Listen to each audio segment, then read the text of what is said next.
ഇപ്പോൾ വെള്ളാപ്പള്ളി നടേശൻ മാധ്യമങ്ങളെ കാണുന്നു തത്സമയം. മന്ത്രിസഭാ മാറ്റവും പുനഃസംഘടനയും ഇടതുപക്ഷത്തിൻ്റെ ഈ ഘടനയിൽ ശരിയാകുമോ? മാത്രമല്ല, അത് കൊടുക്കാതിരിക്കാനല്ല, കൊടുക്കാനുള്ള പ്രായോഗിക പ്രയാസങ്ങളെ പറ്റിയെല്ലാം മുഖ്യമന്ത്രി പലപ്പോഴും പറഞ്ഞിട്ട് പോലും ഏതാണ്ട് മന്ത്രിസഭയും കേരള ഭരണവും എല്ലാം പടുത്തിരിക്കുന്ന ഏത്തക്കൊല ഭൂകൊലയാണെന്ന് കാരണം. അതാണ് കുലുക്കിയ ഉടനെ എല്ലാം അടക്ക ഭരണം താഴ്ത്തു പോകുന്ന നിലയിൽ ഇദ്ദേഹം ഈ ഉത്തരത്തെ ഇരിക്കണം പല്ലിയിലെ പുട്ട്. ഉത്തരം താങ്ങുന്ന പല്ലിക്ക് എന്താവുന്ന ഈ താങ്ങുന്നതെല്ലാം താനാണെന്നുള്ളത് തോന്നില്ലേ?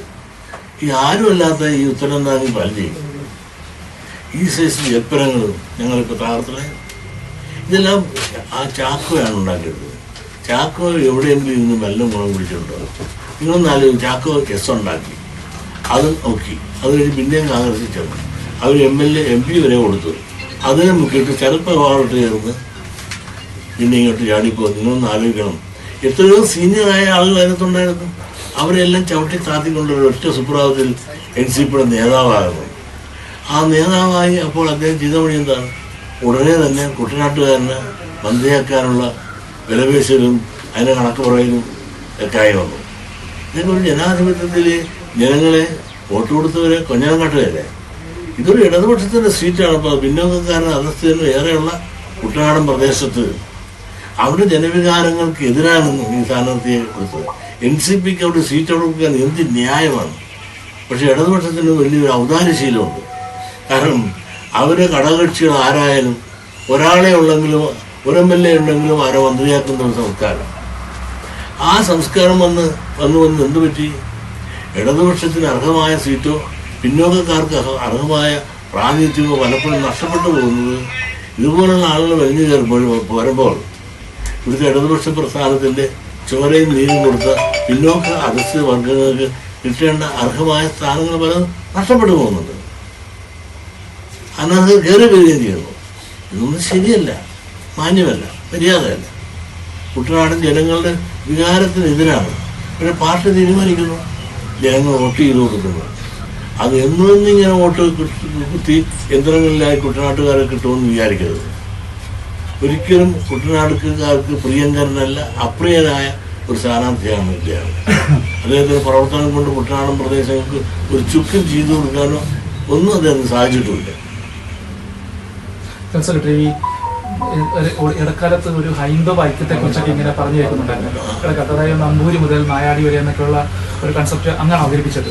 ഇപ്പോൾ അതിൻ്റെ ഒരു അവസ്ഥ എന്താണ്? ഇപ്പോൾ ഈ ഹൈന്ദവ സമൂഹത്തിൻ്റെ ഒരു ഭിന്നതയുടെ ഒരു അംശം കേൾക്കുന്നുണ്ടല്ലോ ചെറുതായിട്ട്. അതെന്താണ് അങ്ങനെ ഉണ്ടാകാൻ കാര്യം? എന്താണ്? എന്ത് ഭിന്നതയാണ്? നായാടി തൊട്ട് നമ്പൂരി വരെയല്ല, അത് മാറി. നായാടി തൊട്ട് നസ്രാണി വരെ ഇപ്പോഴത്തെ ഐക്യതാണ്. അങ്ങനെ ചിന്തിക്കാനുള്ള ഒരവസ്ഥയിലേക്ക് കേരള രാഷ്ട്രീയം കൊണ്ട് എത്തിച്ചു. നായാടി തൊട്ട് നസ്രാണി വരെ കൂട്ടായ്മ വേണമെന്നാണ് ഞങ്ങൾ മൈസൂരിൽ കൂടി യോഗം തീരുമാനിച്ചത്. നസ്രാണിനെ ഒഴിവാക്കുന്നതിൽ കാര്യമില്ല, അവർ നമ്മുടെ വേണം. കേരളത്തെ സംബന്ധിച്ചിടത്തോളം അവർ സാമാന്യം നല്ല ശതമാനമുള്ളവരാണ്. അവർക്ക് ഒരുപാട് അവസ്ഥകളും പ്രയാസങ്ങളും ഇപ്പോൾ വന്നുകൊണ്ടിരിക്കുന്നു. അവരുടെ കാര്യങ്ങളെ സംബന്ധിച്ച് പരിഗണിക്കാനോ പരിരക്ഷിക്കാനോ ആളില്ലാത്ത ഈ അവസ്ഥ വന്നപ്പോൾ ആ തുല്യദുഃഖരായ അവരെ കൂടെ കൂട്ടിച്ചേർത്ത് കൊണ്ടുപോകേണ്ടത് ഈ രാജ്യത്തിൻ്റെ ഭദ്രതയ്ക്ക് അനിവാര്യമാണെന്നുള്ള ചിന്തയോടുകൊണ്ട് നായാട് തൊട്ട് നസ്രാണി വരെ എന്നാണ്. അതോടൊപ്പം തന്നെ അപ്പോൾ അതിനകത്ത് പറയുമ്പോൾ ഒരു സംശയം വരുന്നുണ്ട്. അതായത് ഇത് BJP പറഞ്ഞുകൊണ്ടിരുന്ന ഒരു വാചകമാണ്. അതായത് ഈ നസ്രാണികളെ കൂടുതലായിട്ട് സനാതന ധർമ്മത്തിലേക്കും അതോടൊപ്പം തന്നെ ഹൈന്ദവ ദേശീയതയിലേക്ക് BJP അടുപ്പിക്കണം എന്ന് BJPയുടെ നേതാക്കൾ തുടർച്ചയായിട്ട് പറഞ്ഞുകൊണ്ടിരുന്ന ഒരു വാദമാണ് ഈ നസ്രാണികളെ അടുപ്പിക്കണമെന്ന് പറയുന്നത്. അപ്പോൾ അത് അങ്ങനെ പറയുമ്പോൾ ശരിക്കും പറഞ്ഞാൽ ഈ മുസ്ലിം വിരുദ്ധത അതിനകത്തുണ്ടാകത്തില്ലേ? ശരിക്കും പറഞ്ഞാൽ ബാക്കിയുള്ളവരെല്ലാം ഒന്നിക്കുകയും മുസ്ലിം സമൂഹത്തെ ഒറ്റപ്പെടുത്തുകയും ചെയ്യുന്ന ഒരു മുസ്ലിങ്ങൾ ഒറ്റപ്പെടുന്നത് അവർ ഒന്നിക്കുകയല്ലേ? കഴിഞ്ഞ കണ്ടില്ലേ, കാന്തപുരത്തിൻ്റെ ഒരോട്ടം കിട്ടിയ ഇടതുപക്ഷം ഒരുപാട് സഹകരണവും സഹായവും എത്രയോ മുസ്ലിങ്ങൾക്ക് നേരെ ഒരു ജില്ല തിരിച്ചുകൊണ്ടുള്ള മുസ്ലിം സമുദായങ്ങളുടെ കൂട്ടായ്മയുടെ യോഗം പാർട്ടി വിളിച്ചു കൂട്ടില്ലേ? എന്തുമാത്രം സമയം മുടക്കി, എന്തുമാത്രം സമ്പത്ത് മുടക്കി. എന്നിട്ട് തെരഞ്ഞെടുപ്പ് വന്നപ്പോൾ അവർ ആരെങ്കിലും വോട്ട് കിട്ടിയോ?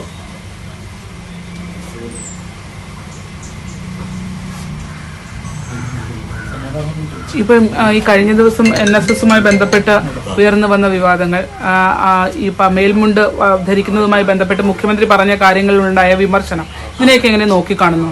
അത് ശിവരി മഠത്തിലെ ഇന്നത്തെ പ്രസിഡന്റ് സ്വാമി ഒരു അഭിപ്രായം പറഞ്ഞു. അതിനെ സപ്പോർട്ട് ചെയ്തുകൊണ്ട് തന്നെ മുഖ്യമന്ത്രി ഒരു അഭിപ്രായം പറഞ്ഞു. ഓരോരുത്തർക്ക് അഭിപ്രായം പറയാനുള്ള സ്വാതന്ത്ര്യമില്ല. ആ അഭിപ്രായത്തിൽ എതിരായി സുകുമാരൻ നായർ അദ്ദേഹത്തിൻ്റെ അഭിപ്രായം പറഞ്ഞു. അതിന് മറുപടി ആയിട്ട് ശിവരത്തിൻ്റെ മഠത്തിലെ സന്യാസിസ്റ്റേക്കും മറുപടി പറഞ്ഞു. അപ്പൊ അവര് അങ്ങോട്ടും പറഞ്ഞ് അദ്ദേഹം ഇങ്ങോട്ടും മറുപടി പറഞ്ഞു. അതുകൊണ്ട് ആ കാര്യം ക്ലോസ്. ഈ നവോത്ഥാനവുമായിട്ട് ബന്ധപ്പെട്ട് SNDP യോഗത്തിന് ശക്തമായ നിലപാടുള്ള ഒരു പ്രസ്ഥാനമാണ്. ശക്തമായ നിലപാടുണ്ട്. പ്രത്യേകിച്ച് നവോത്ഥാനം അതിനൊക്കെ പിന്തുണ പ്രഖ്യാപിക്കുകയും ചെയ്തിരുന്നു SNDP.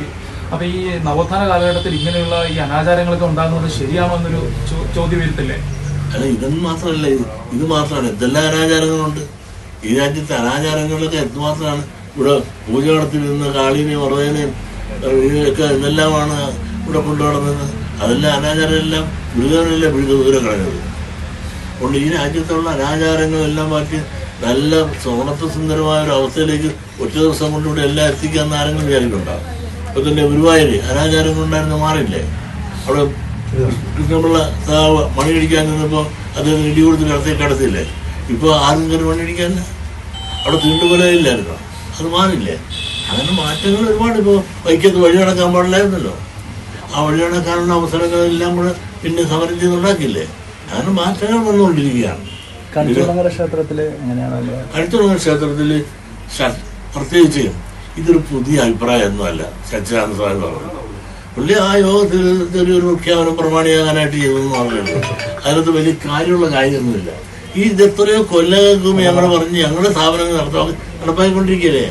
SNDP യോഗത്തിൻ്റെയും ശാഖകളുടെയും യൂണിയനും ഒക്കെ നടത്തിക്കൊണ്ടിരിക്കുന്ന ക്ഷേത്രങ്ങളിൽ ഉടുപ്പിട്ടുണ്ട് കയറണമെന്ന് ഞങ്ങൾ കുറേ മാസമാക്കി സർക്കാർ അവർക്ക് പലർക്കും കൊടുത്തിട്ടുണ്ട്.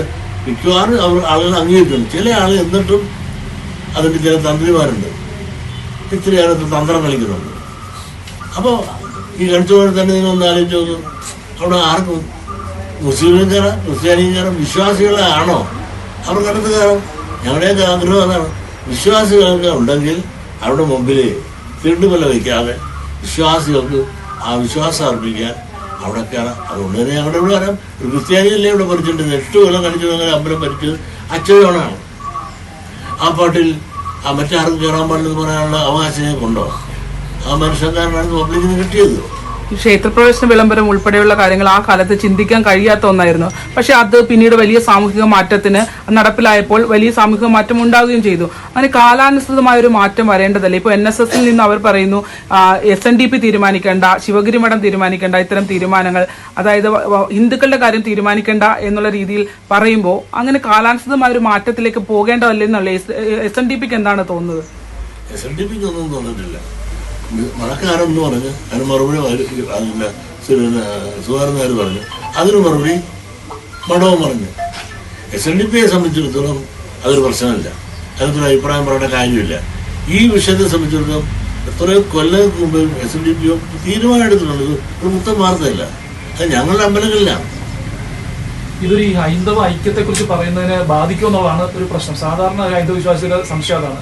സ്പ്ലിറ്റ് വരുന്നുണ്ടല്ലോ.